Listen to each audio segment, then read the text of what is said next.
Oh, I haven't done a video for a while, so I thought I'd just do a quick one. I can't sleep tonight. It's a bit warm. I got a new doona. That's beautiful doona. I got a super king size, so that'll suit me nicely. But Catholics will love that, won't they? Anyway, I'm allowed to think of myself as a super king if I want. It's what I am. So yeah, I've got my super king size doonie, warm as toast. Just can't sleep though. There's too much buzz in the air from all these cars zipping around. Too loud, and that buzzes the air. All the little mites and that get all upset. Everything buzzes, all the frequencies and things. But it's settling down slowly. Hopefully, these sort of people just get tired of doing that and just let everything settle overnight so we can sleep. Maybe they just don't like sleeping. I don't know. I like sleeping. I think sleeping is just as good a use of your time as being awake. What's the difference? So, that's why I love sleeping. It's nice. You get to dream, or maybe not even dream. You're just totally resting at peace, and your whole spirit and world gets to rejuvenate. And I was just going to say, I was just thinking about heaven on earth and how it sort of works when people don't love. It's kind of like say you're going for a long walk and you've come across a garden. And there's all plants and exotic things and animals, and it's kind of magic in there. It's kind of enchanted, It's like this enchanted garden. Now imagine if you went into there just hating it and being aggressive and being angry, and what would happen is all those enchantments would turn on you like a nightmare, because that's what you're giving out is a bad, evil sort of energy, like an angry energy. And enchantments work like that. They reflect back what you're giving out. So if you're giving out a bad, evil, horrible sort of even dangerous or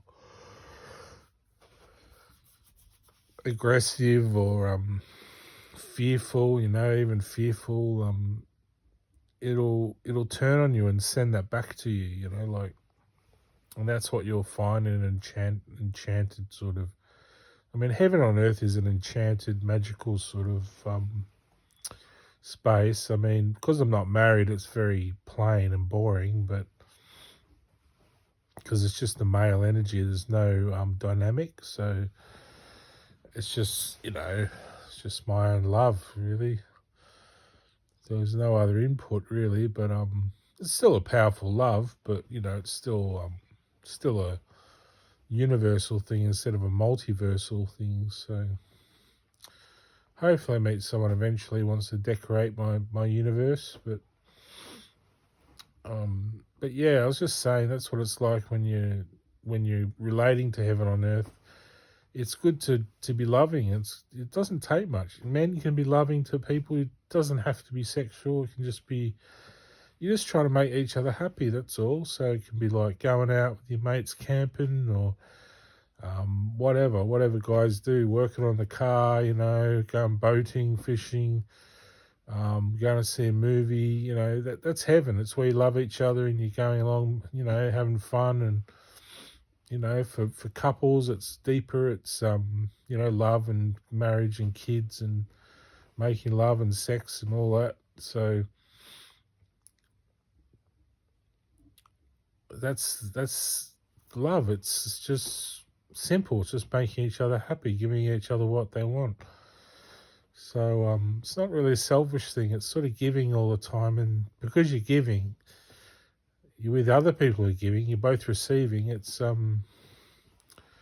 just sharing, really sharing the world and life together. So if you're fighting someone already in love with the world and already at heaven on earth, it's just going to come back aggressive at you. Like, it won't be something I'm doing. It's just they're doing it to themselves because they're fighting the love that's already there in the world, and they're going to end up getting hurt. So just love people. What's the big deal?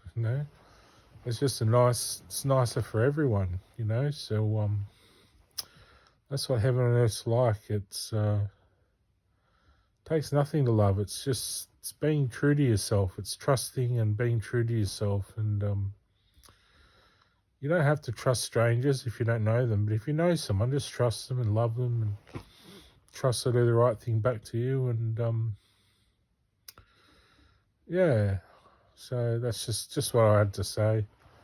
Sort of like an enchanted garden, heaven on earth. It's really lovely. The light looks nicer too. Like, it just looks beautiful. Tonight, shining off my eyelids. Then you open your eyes wide, it disappears, and you got the camera light in your eyes. It looks a little bit different to I imagined before I went to heaven on earth. I was just in reality, really, just cold, hard reality. Now heaven on earth, it's sort of a bit different. The light,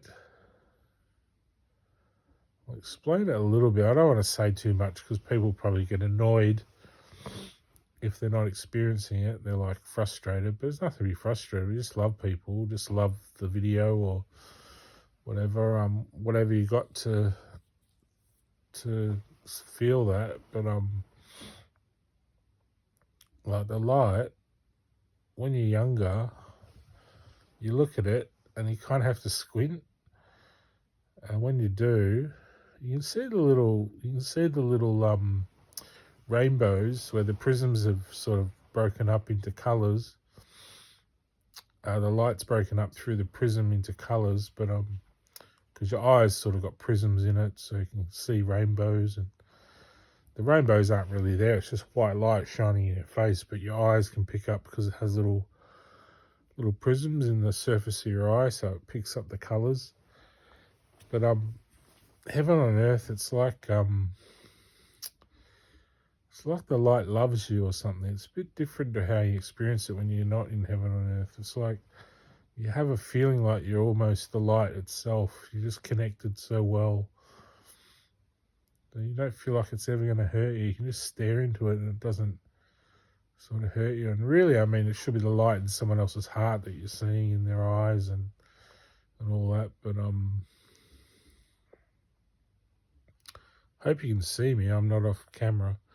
It'd be stupid, wouldn't it? Yeah, no, it's a nice feeling. You just feel connected to everything. The bedspread feels good, and it doesn't feel.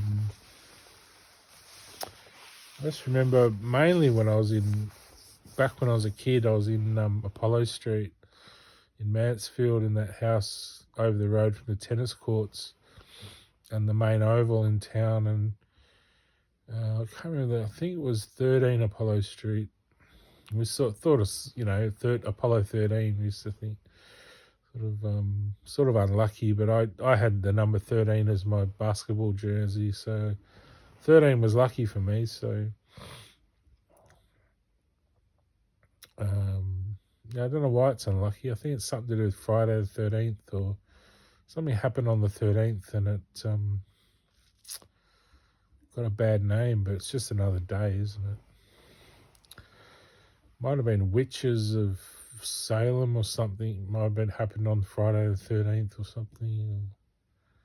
Something happened on the 13th or something. But yeah, anyway, I don't really know. But yeah, it's just that's what it is. When you look in the light, you can see you sort of can see the future, sort of like this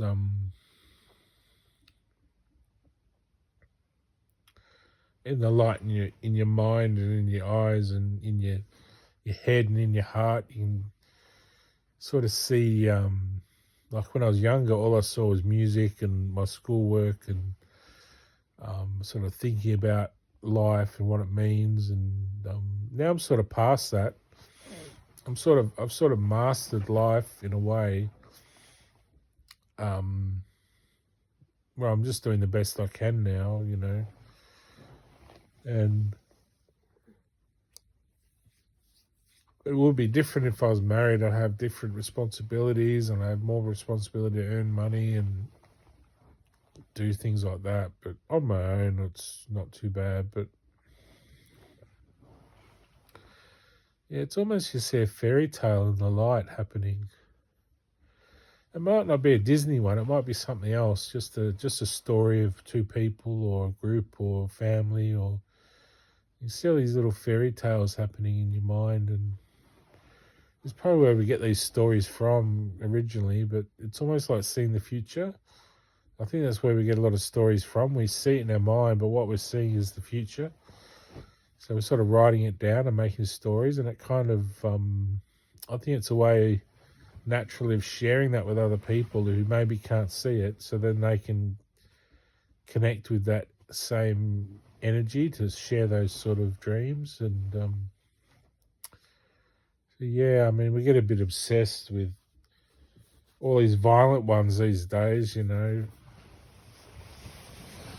all that strong influence from American sort of culture, that kind of cowboys and Indians sort of, the good and the bad guy. Because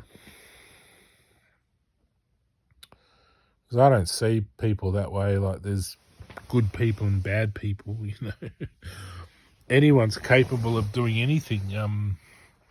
Just some people choose not to. They choose not to do it. So there might be some that can't help it. They're sort of almost put into a situation where they almost don't have any other choice. They're kind of brainwashed or just forced almost to do bad things. But might be other people are forced to do good things. They might be just as excuse me, they might be forced to sort of be good all the time, might be sort of almost detrimental too, where they sort of swing the other way and end up crazy. But yeah, I've always just enjoyed being just around the middle somewhere. Sometimes I do things wrong, but I usually make up for it, and if I don't, then someone else does for me, or some nice. That's what you call a good Samaritan, is someone that comes along and helps make peace and helps find forgiveness for people. And so yeah, there's lots of people like that around that help other people when you can't really do it yourself. So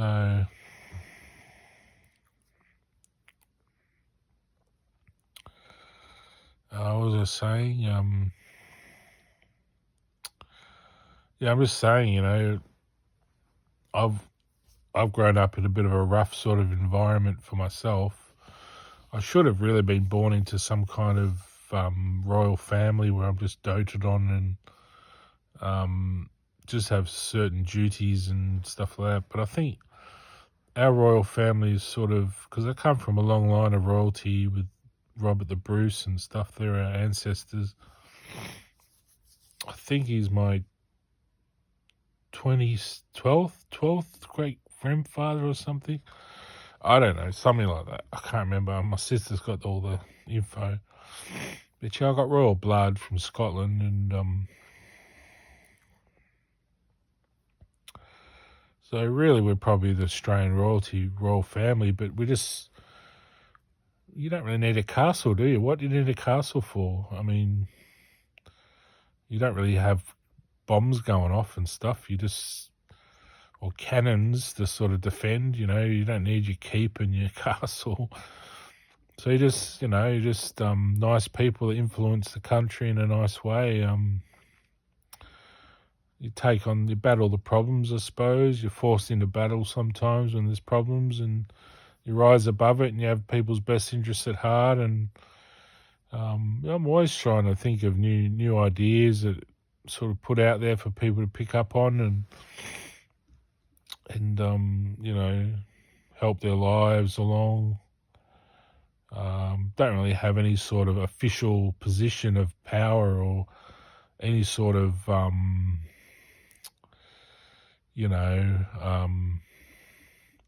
legislative power over anything. I'm just a nice person, but that can just be what a prince is anyway, in their own right, I suppose. A prince or a king or whatever you want to call it. Super king, because I got me doona. And I like to think of myself as just. So one day I'll have my Disney castle, and it'll just be a big sort of village, sort of with surrounding sort of area, and just be a place to live.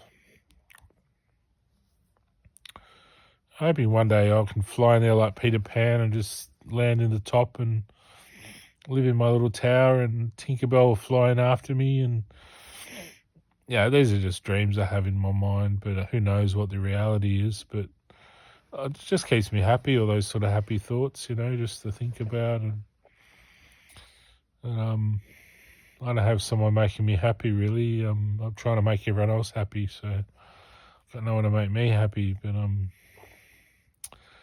maybe one day I'll meet someone that can just light my fire a bit, get me going a bit, don't have to struggle so much. I'd love to be able to skip down the road instead of plod down the road tired, working so hard. Anyway, I better go. Got to get some sleep. Got to get up early. So I'll see you later. Peace out from Ken Wheeler. I'll keep at it till I meet Barbie one day.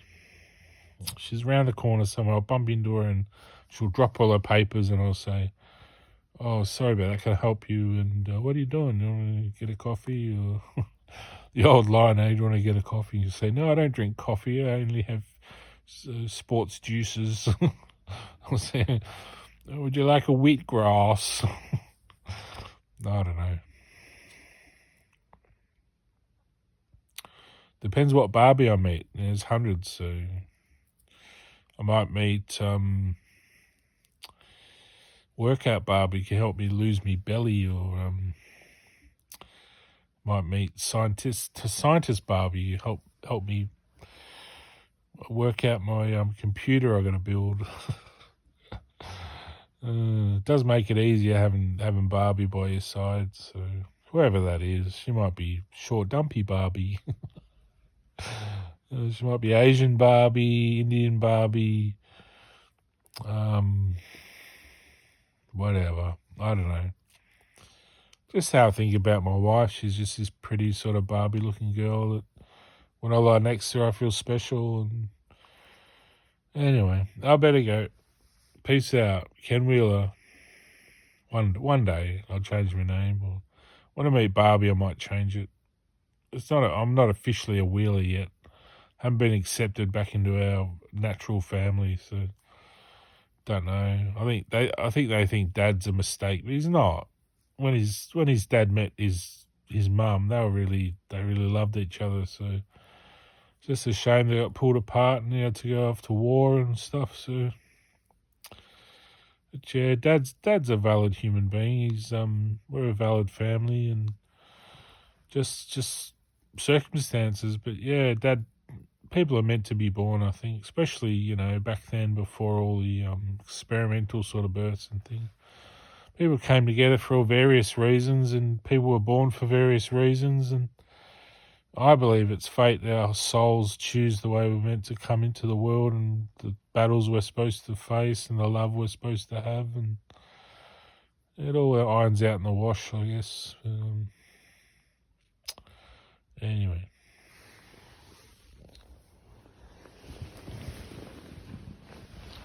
Like my little fort. I put up these mattresses because I don't know where else to put them. I've even got that one. So I've got like this little fort surrounding my bed. It's kind of cool. Anyway, I've got to put a cover on that one, but it looks alright. It's just my spare mattress, and these are my camping ones. I put the covers on them, so they're kind of Collingwood colours, black and white.